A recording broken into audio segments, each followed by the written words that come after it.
হ্যাঁ, শোনা যাচ্ছে কি?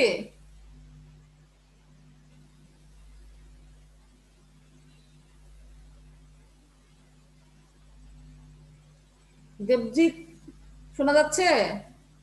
দেবজিৎ। হ্যাঁ ম্যাডাম। হ্যাঁ, ভালো আছো বাবা? হ্যাঁ। আচ্ছা, একটু দেখি দেখি দুই একজন। রাফা, নাফিজা, রাফা, শুনতে পাচ্ছ? নাফিজা, আতিয়া, রাফা।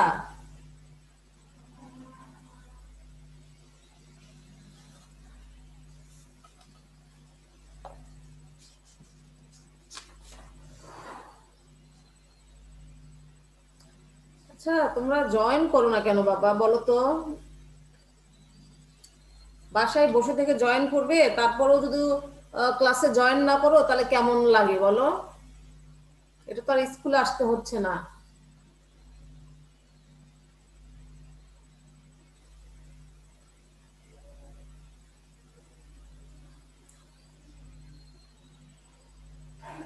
আচ্ছা দেবজিৎ, একটু আমরা দেখি, হ্যাঁ, আর দুই একজন পড়া শুরু করে দিই আমরা নাকি? দেবজিৎ, আচ্ছা ম্যাডাম। আচ্ছা। বই নিয়েছো বাবা? বই বের করেছো? কৃষি ক্লাস, প্রথম ক্লাস কি আমাদের আজকে?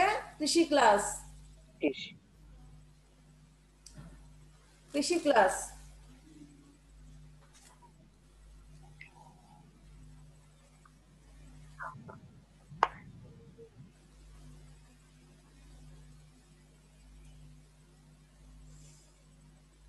দেখো, চতুর্থ অধ্যায় আজকে আমরা পড়বো। হুম। চতুর্থ অধ্যায়, কৃষি ও জলবায়ু, এটা হচ্ছে 57 পৃষ্ঠায়, বের করো। পার্ট 1, কৃষি মৌসুম।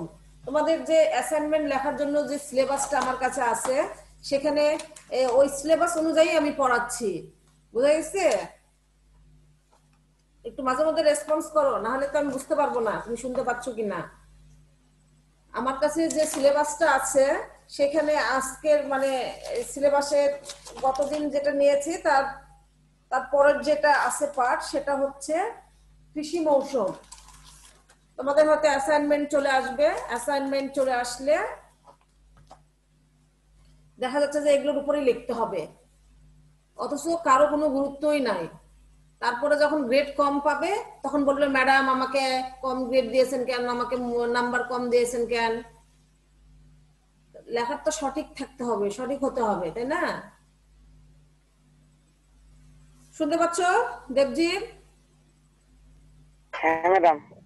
আচ্ছা, শুরু করি বাবা, হ্যাঁ। দেখো, কৃষি মৌসুম। মৌসুম মানে কি বলতে পারবা? মৌসুম মানে হচ্ছে আহ যে সময়ে কোনো ফসল উৎপাদন হবে, অর্থাৎ বীজ লাগানো থেকে শুরু করে বড় হওয়া পর্যন্ত সময়সীমাকে মৌসুম বলা হয়। কোনো গাছ লাগানোর, বীজ লাগানোর সময় থেকে গাছটা বড় হতে যে সময়টা লাগে সেটাকে বলা হয় মৌসুম। আমি বই থেকেই পড়াই তোমাকে।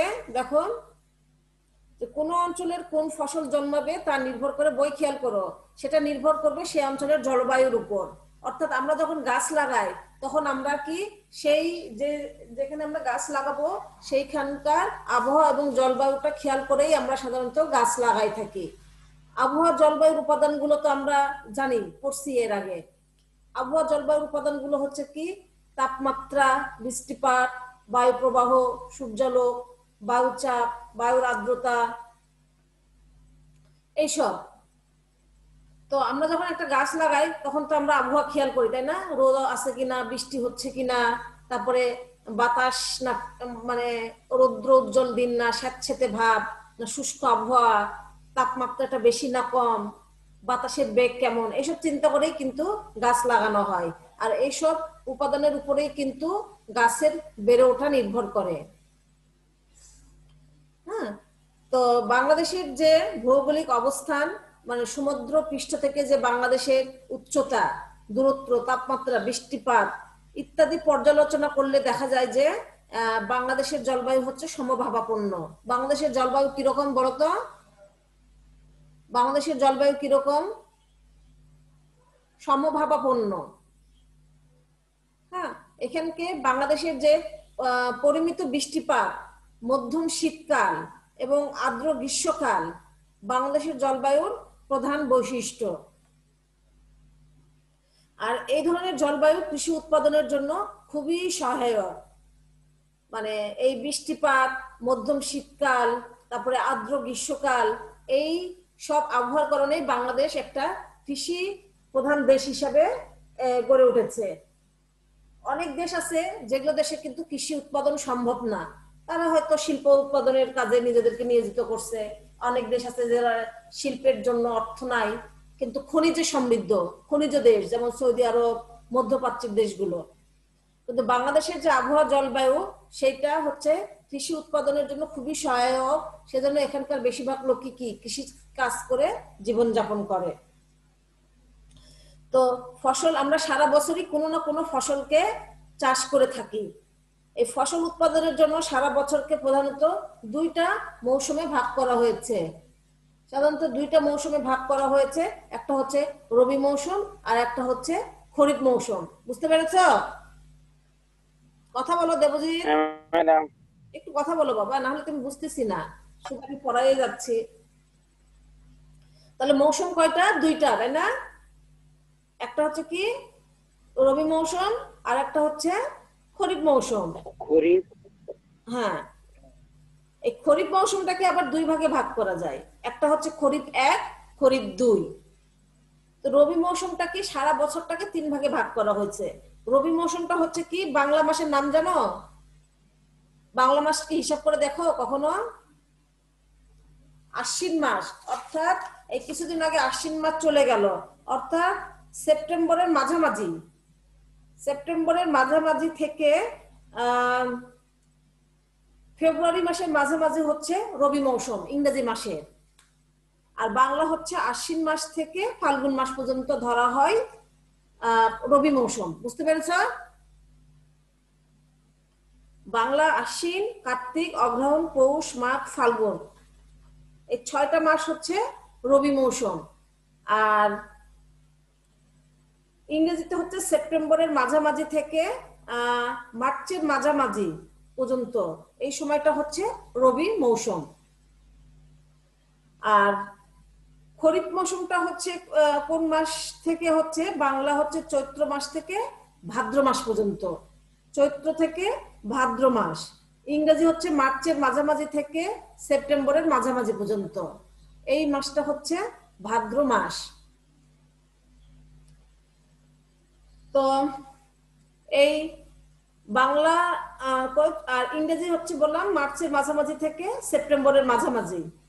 এটা এই এই চৈত্র থেকে ভাদ্র মাসটাকে আবার দুই ভাগে ভাগ করা হয়েছে।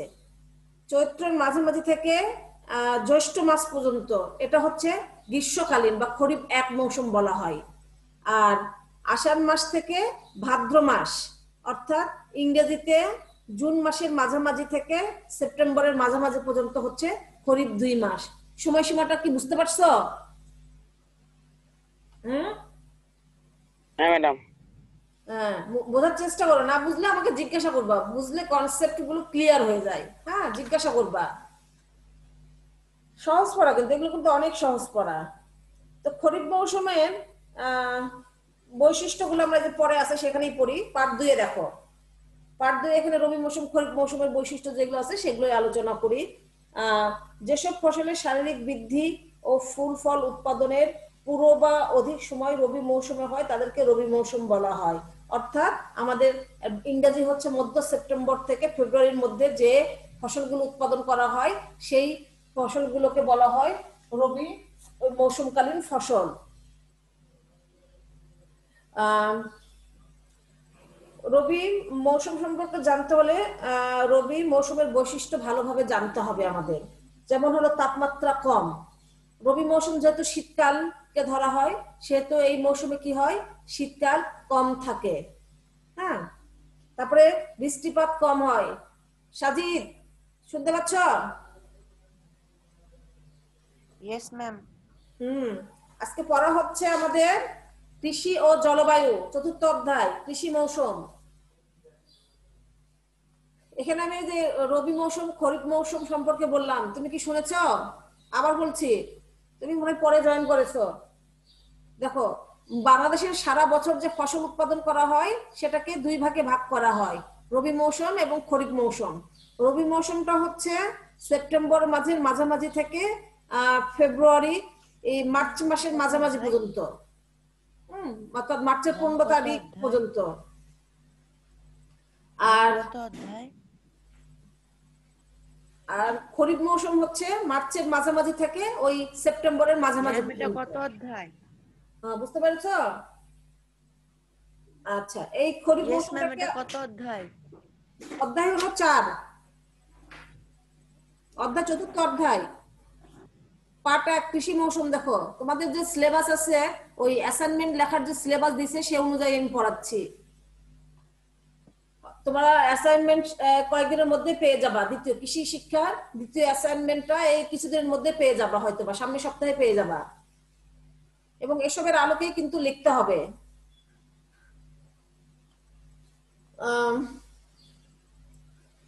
তো যাই হোক, এটা তো বলছি। আমি তাহলে রবি মৌসুমের বৈশিষ্ট্যগুলো একটু বলি। দেখো বৈশিষ্ট্যগুলো কি, তাপমাত্রা কম থাকে, যেহেতু এটা শীতকালের মৌসুম, শীতকালীন মৌসুম, এখানে তাপমাত্রা কম হয়, বৃষ্টিপাতও কম হয়। শীতকালে কি বৃষ্টিপাত একেবারে হয় না বললেই চলে, হয়তো মাঝে মধ্যে হঠাৎ একটু একটু হয়ে থাকে, ওটাকে আমরা ওইভাবে ধরি না। তারপরে বায়ুর আর্দ্রতা কম থাকে। আর্দ্রতা মানে কি বলতে পারবা?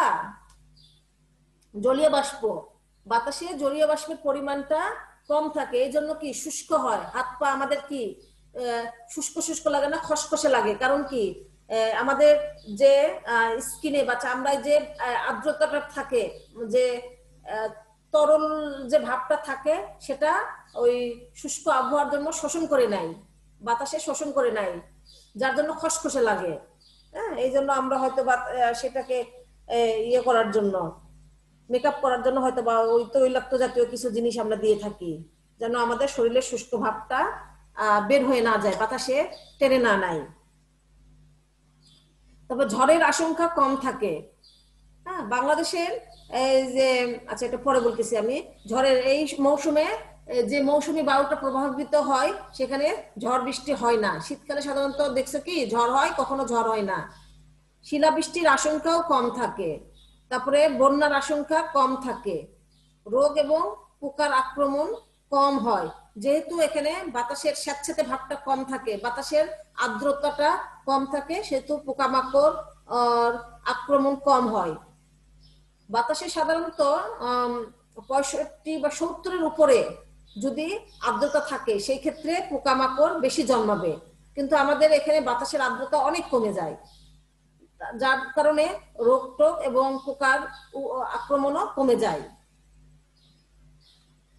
তারপরে ফসলের কথা চিন্তা করলে দেখা যায় যে পানি সেচের দরকার হয়, যেহেতু বৃষ্টিপাত হয় না, মাটি শুকে যায়।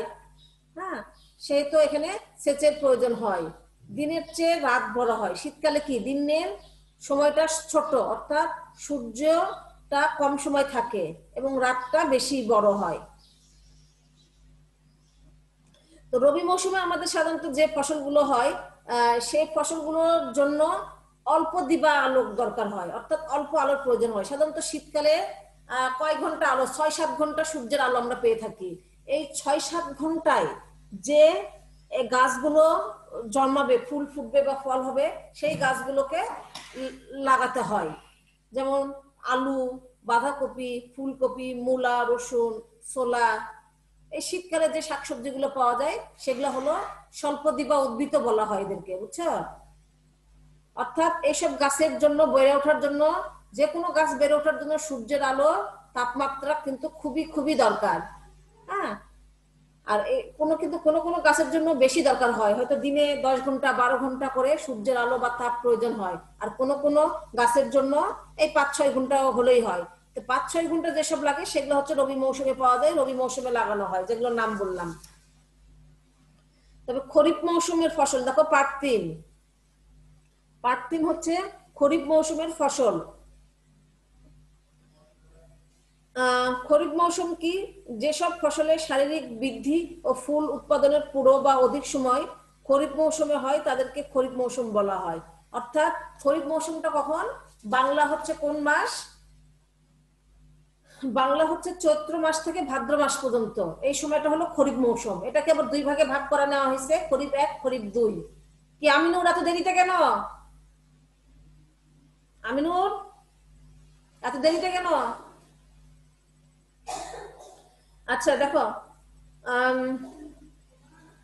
চৈত্র মাস থেকে জ্যৈষ্ঠ মাস এই সময়টাকে বলা হয় গ্রীষ্মকালীন মৌসুম, আর আষাঢ় মাস থেকে ভাদ্র মাস এটাকে খরিফ 2 বা বর্ষাকালীন মৌসুম বলা হয়।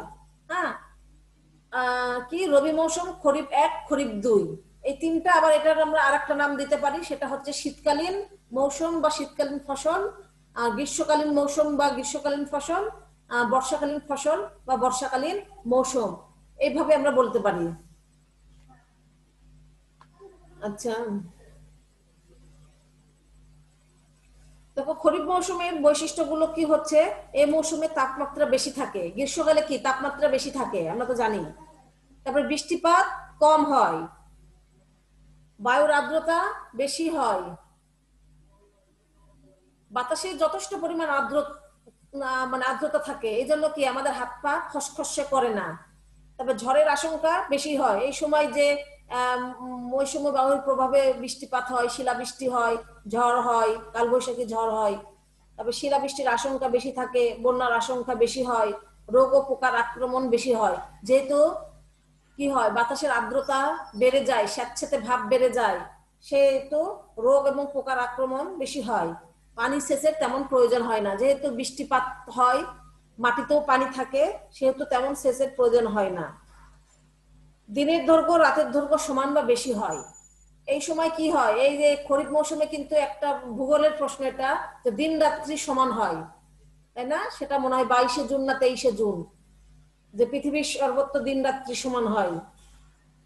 আর সাধারণত দিনটা বড় হয়, রাতটা ছোট হয়। এই মৌসুমে দিনের বেলা সূর্য আলো পেয়ে থাকে, 12-13 ঘন্টা সূর্যের আলো আমরা পেয়ে থাকি। এই সময়ে যে উদ্ভিদগুলো লাগানো যায় সেগুলো হচ্ছে এই যে বরবটি, চিচিঙ্গা, পটল, মিষ্টি কুমড়া, এগুলো হচ্ছে ঢেঁড়স, এছাড়া আম, ফলের মধ্যে আম, জাম, কাঁঠাল, এগুলো হচ্ছে দীর্ঘদিবা উদ্ভিদ। অর্থাৎ এইসব গাছের ফুল ফুটতে এবং ফল ফুটতে বেশি সূর্যের আলো এবং তাপের প্রয়োজন হয়। হ্যাঁ, সেজন্য এই মৌসুমে এই সকল ফল লাগাতে হয়। আমরা যদি ধরো এই যে এই গাছগুলো যেগুলো আম, জাম, এগুলো যদি শীতকালে লাগাই, শীতকালে লাগালে গাছ হবে, কিন্তু ধরো তোমার কিন্তু ফুল ফল হবে না। কারণ কি, এইসব গাছের জন্য আমাদের বেশি সূর্যের আলোর দরকার হবে ফুল হতে, ফল হতে। শীতকালে যদি লাগায় সেখানে পাবে 6-7 ঘন্টা মাত্র সূর্যের আলো বা তাপ পেয়ে থাকবে। কিন্তু আমার আরো 5-6 ঘন্টা সূর্যের আলো যদি আমরা কৃত্রিম ভাবে যদি এরকম তাপের ব্যবস্থা করতে পারি বা আলোর ব্যবস্থা করতে পারি, তাহলে সম্ভব হবে শীতকালেও এই গ্রীষ্মকালের ফসলগুলো জন্মানো সম্ভব হবে। বুঝতে পারছো কি আমার কথা? দেবজিৎ? Yes, ma'am. হ্যাঁ ম্যাডাম। Yes, ma'am. না বুঝলে একটু বলবা, মাঝে মধ্যে 2-1টা পয়েন্ট একটু জিজ্ঞাসা করবা, তাহলে ভালো লাগবে, বলতে ভালো লাগবে। আবার ধরো যেগুলো গ্রীষ্মকালের ফসল, যেগুলো গ্রীষ্মকালে যেগুলো হয়, যেমন ধরো ঢেঁড়স, চিচিঙ্গা, এগুলোকে যদি শীতকালে লাগায়, এগুলো জন্য তো আমার কি না, আবার ওই যে ওই যে শীতকালে যেগুলো হয় কপি, তারপরে আলু, এগুলোকে যদি আমরা আবার গ্রীষ্মকালে লাগাই, শীতকালীন ফসলগুলোকে যদি লাগাই, তাহলে কি করতে হবে, আমাকে সূর্যের আলোর পরিমাণটা কমাই দিতে হবে। এইসব ফসল হতে 6-7 ঘন্টা আমার সূর্যের আলো বা তাপের দরকার হয়। এই শীতকালীন যে ফসলগুলো, গোল আলু, তারপরে কি বাঁধাকপি, মূলা, এগুলোর জন্য আমরা সূর্যের আলোর যদি মানে ওই গাছগুলো লাগানোর পরে যদি কি করতে পারি, সূর্যের আলো যদি অর্ধেকটা আমরা গাছের উপর লাগাবো আর অর্ধেকটা যদি ছায়ার ব্যবস্থা করতে পারি বা অন্ধকারের ব্যবস্থা করতে পারি, তাহলে গ্রীষ্মকালেও এই গাছগুলো লাগানো যাবে, এই ফসলগুলো ফলানো যাবে। আজকালে কিন্তু এরকম ভাবে চেষ্টা করতেছে অনেকে লাগানোর জন্য, কিন্তু এত কষ্ট কে করে, তাই না? ছায়ার ব্যবস্থা করতে হবে, সূর্যের আলো না পড়ে ঢেকে দিতে হবে। তার চেয়ে এখন কি করছে, এরকম জাতি আবিষ্কার করা হচ্ছে যেটা মানে সব মৌসুমে যেন জন্মাতে পারে, এই জন্য কি করতেছে জিএম ফসল বলা হয়। তোমরা এগুলো বড় ক্লাসে গেলে হয়তো এইটা গেলেই এগুলো পড়তে পারবা। ওই যে জিন নিয়ন্ত্রণ করে, জিন ছেটে, মানে যে যে কোনো ফসলের বৈশিষ্ট্য কিন্তু জিন দ্বারা নিয়ন্ত্রিত। ওই জিনগুলো ওই রকম জিন মানে সংযোজন করা হচ্ছে যেগুলো কম আলোতেও জন্মাবে, বেশি আলোতেও জন্মাতে পারবে। একটা মশা বিরক্ত করতেছে। আচ্ছা যাই হোক, খরিফ 2 দেখো, খরিফ 2 মৌসুম 61 পৃষ্ঠা। এই মৌসুমে বৃষ্টিপাত বেশি হয়। মানে খরিফ 2 এর বৈশিষ্ট্যগুলো কি, তোমাদের হয়তো এগুলোই আসতে পারে। খরিফ 1 এর বৈশিষ্ট্য, খরিফ 2 এর বৈশিষ্ট্যগুলো লেখো। কি কি ফসল উৎপাদন করা হয় খরিফ 1 খরিফ 2 এ, এগুলোই আসবে। ঝড় ও শিলাবৃষ্টির আশঙ্কা কম থাকে, তবে বন্যার আশঙ্কা বেশি থাকে। তাপমাত্রা বাতাসে জলীয় বাষ্পের পরিমাণ বেশি থাকে, ফসলের পোকার আক্রমণ ও রোগ বেশি হয় বর্ষাকালে। তারপরে ফসল উৎপাদনের কৃত্রিম পানি বা সেচের প্রয়োজন হয় না, যেহেতু বৃষ্টির পানি থাকে পর্যাপ্ত পরিমাণ। এই মৌসুমের প্রধান ফসল হলো আমন ধান, পানি কচু, চাল কুমড়া, ঢেঁড়স, চিচিঙ্গা, ঝিঙ্গা, ধুন্দল ইত্যাদি। এ সময় তাল, আমলকি, আনারস, আমরা, পেয়ারা, নাবি জাতের আম, কাঁঠাল এবং বাদাবি লেবু পাকে। নাবি জাতের আম, নাবি জাতের মানে কি বোঝো? নাবি জাত, নাবি জাত হতে বিলম্বিত জাত, অর্থাৎ দেরিতে যে আমগুলো পাকে। বাজারে কিন্তু অনেক সময় দেখা যায় যে আশ্বিনী আম পাওয়া যায়, বলে না যেগুলো আশ্বিনী আম, ওই আমগুলো খেতে কিন্তু অতটা সুস্বাদু হয় না। সাধারণত আমের মৌসুমটা হচ্ছে কি জ্যৈষ্ঠ মাস, তাই না? জ্যৈষ্ঠ মাসে সাধারণত আম পাকে আমরা জানি। হয়তো বৈশাখ মাসের শেষের দিকে বা জ্যৈষ্ঠ মাসে সেই আম খেতে খেতে হয়তো আষাঢ় মাসেও চলে আসে, শ্রাবণ মাসেও চলে আসে, বর্ষাকালেও হয়তো কিছুটা খেয়ে থাকি। হ্যাঁ, আষাঢ় মাসে, জ্যৈষ্ঠ মাস আষাঢ় মাসের দিকে যায় আমরা আম খেয়ে থাকি। কিন্তু কিছু কিছু আম আছে যেটা আশ্বিন মাসেও পাওয়া যায়, সেটাকে বলা হয় আশ্বিনী আম। এইটা হচ্ছে নাবিজাত বলা হচ্ছে, আমের নাবিজাত, অর্থাৎ বিলম্বিত জাত, অর্থাৎ দেরিতে পাওয়া যাচ্ছে এই আমগুলো। কাঁঠালও আছে এরকম, হ্যাঁ, নাবিজাতের কাঁঠাল বিলম্বিত। ফসলের মধ্যে তোমরা ওই আগাম জাত আর নাবিজাত দুইটা শব্দ পাবা এর পরের ক্লাসে গেলে। তা আগাম জাত হচ্ছে যেটা নির্দিষ্ট মৌসুমের আগেই পাওয়া যায়, যেমন আলু, আগাম জাতের আলু এখন পাওয়া যাচ্ছে। আলু কিন্তু যখন ওঠে সেটা সাধারণত চৈত্র, ফাল্গুন চৈত্র মাসে আলু ওঠে, কিন্তু দেখা যাচ্ছে যে আমাদের পৌষ মাসেই বাজারে আলু পাওয়া যায়। এটা হচ্ছে আগাম জাতের আলু, আগে মানে নির্দিষ্ট সময়ের আগে যে আলুটা পাওয়া যায় বা লাগানো হয় সেটাকে বলা হয় আগাম জাতের আলু। আর যেটা হলো নির্দিষ্ট মৌসুমের পরে পাওয়া যায় সেটাকে বলা হয় নাবি জাত বা বিলম্বিত জাত। আচ্ছা, এবার পার্ট 4 দেখো একটু, মৌসুম নিরপেক্ষ ফসল।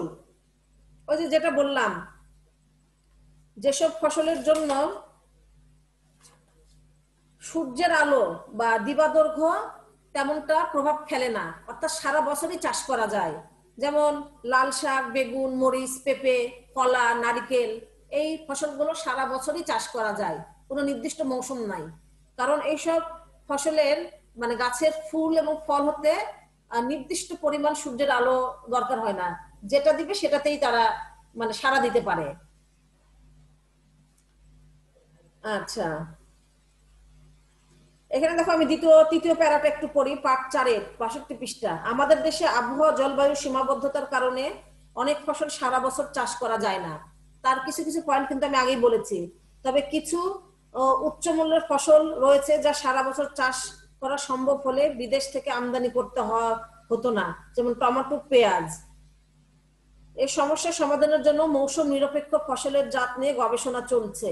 ইতিমধ্যে সারা বছর চাষ উপযোগী টমেটো, পেঁয়াজের অনেকগুলো জাত বের করা হয়েছে। আচ্ছা, এই যে এখন কিন্তু গ্রীষ্মকালেও টমেটো পাওয়া যাচ্ছে বাজারে।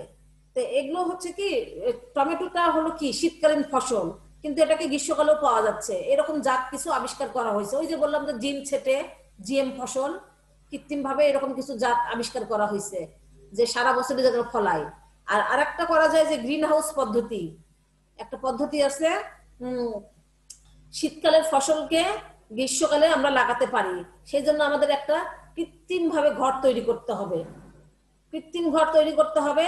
সেখানে 7 ঘন্টা 8 ঘন্টা সূর্যের আলো পাওয়ার পরে বাকি যে 5-6 ঘন্টা আলো আছে সেই 5-6 ঘন্টা আলো ওই গাছকে লাগানো যাবে না, কারণ বেশি আলো সেই গাছ সহ্য করতে পারবে না। এভাবেও আমরা লাগাতে পারি। আর যদি জাত আবিষ্কার হয় তাহলে তো ঝামেলাই মুক্ত। আচ্ছা দেখো এখন লাস্টের কয়টা পয়েন্ট। মৌসুম নিরপেক্ষ ফসলগুলোর বৈশিষ্ট্য কি কি?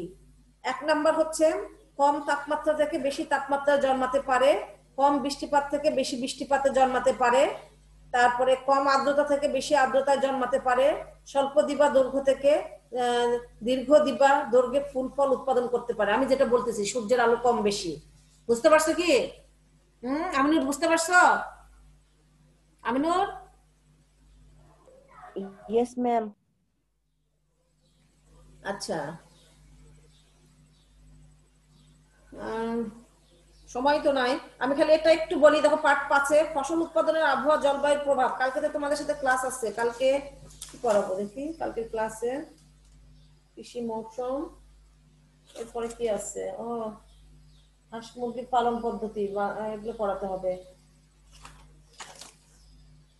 আচ্ছা একটুখানি বলে নিই, ওই যে দীর্ঘ দিবা উদ্ভিদ 64 পৃষ্ঠা দেখো। দীর্ঘ দিবা উদ্ভিদ বা বড় দিনের উদ্ভিদ, স্বল্প দিবা উদ্ভিদ বা ছোট দিনের উদ্ভিদ এবং দিবা নিরপেক্ষ উদ্ভিদ, যে আলোচনাটা আমি করলাম, এসব উদ্ভিদের ফল উৎপাদনের জন্য 12 ঘন্টার বেশি সূর্যের আলো প্রয়োজন হয়, যে আউশ ধান, পাট, চাল কুমড়া, চিচিঙ্গা, ধুন্দল। আর স্বল্প দিবা উদ্ভিদ হচ্ছে ছোট দিনের উদ্ভিদ, অর্থাৎ 12 ঘন্টার কম, অর্থাৎ শীতকালে যেগুলো হয়। আমি আমার আলোচনায় কিন্তু বলেছি এসব, বুঝতে পারছো? আর দিবা নিরপেক্ষ উদ্ভিদ হচ্ছে যে কোনো দৈর্ঘ্যের, মানে ছোট দিনেও জন্মাতে পারে, বড় দিনেও জন্মাতে পারে। আচ্ছা এই পর্যন্তই পড়ো, তাহলেই হবে। আজকে মনে হয় আর সময় নাই। তো যতটুকু পড়লাম ততটুকু কি কোনো সমস্যা আছে তোমাদের? যতটুকু বুঝালাম No, ma'am. কোনো কি প্রশ্ন আছে তোমাদের? No, ma'am. আচ্ছা বাবা একটু তোমরা দেখো, হয়তো অ্যাসাইনমেন্ট, যেহেতু এগুলো ক্লাস নিতে বলেছে, এগুলোর মধ্যে থেকেই অ্যাসাইনমেন্ট আসবে। আর প্রশ্নগুলো বুঝে লেখার চেষ্টা করবে। অনেকে আছে হয়তো বা এমনি লিখে দিলাম, এই বিভিন্ন ইউটিউব চ্যানেল থেকে দেখে দেখে লিখতেছি। ইউটিউবে কিন্তু অনেক ভুল অ্যান্সার করছে, সেগুলাই লিখে রাখছে। এই তোমাদের 7-এর আমি দেখতেছি, এই যে সবুজ সারের 2টা নাম দেওয়া ছিল না, ম্যাক্সিমাম স্টুডেন্ট তোমরা ভুল লিখেছো। আমি দেখছি ওটা ইউটিউবে দেওয়া আছে, কি নাইট্রোজেন সার, নাইট্রোজেন কি সবুজ সার? ওটা তো রাসায়নিক সার। ফসফরাস, টিএসপি এগুলো লিখে রাখছো। আমি দেখছি ওগুলো ইউটিউব কোন এক ক্লাসে দিয়ে রাখছে, ওটা ওটা দেখে দেখে সবাই লিখে রাখছে, কিন্তু সবুজ সার তো ওটা না। তো ক্লাসগুলো যদি করো তোমাদের সঠিক ধারণা হবে। বই থেকে লেখো, ইউটিউব থেকে না দেখে লেখে বই দেখে লিখবা। আর ক্লাসগুলো যদি করো, দিয়ে দিছে আমাদেরকে, সিলেবাসই দিয়ে দিছে যে এই সিলেবাস গুলো, এই পার্ট গুলো আপনারা আলোচনা করেন, এগুলোর মধ্যে থেকে অ্যাসাইনমেন্ট আসবে। তোমরাই কিন্তু উপকৃত হবে, অথচ কেউ জয়েনই করতেছো না। তো যাই হোক, যারা জয়েন করেছো সবাইকে ধন্যবাদ। আর তোমাদের বন্ধু বান্ধবদেরকে একটু বলবে, কালকে একটা দিনই আর ক্লাস আছে, কালকে জয়েন হতে বলবা কয়েকজনকে, হয়তো অ্যাসাইনমেন্ট সম্পর্কেও হয়তো কিছু বলতে পারি। হ্যাঁ আচ্ছা, সবাইকে ধন্যবাদ। ঠিক আছে ম্যাম, আসসালামু আলাইকুম। ওয়ালাইকুম আসসালাম।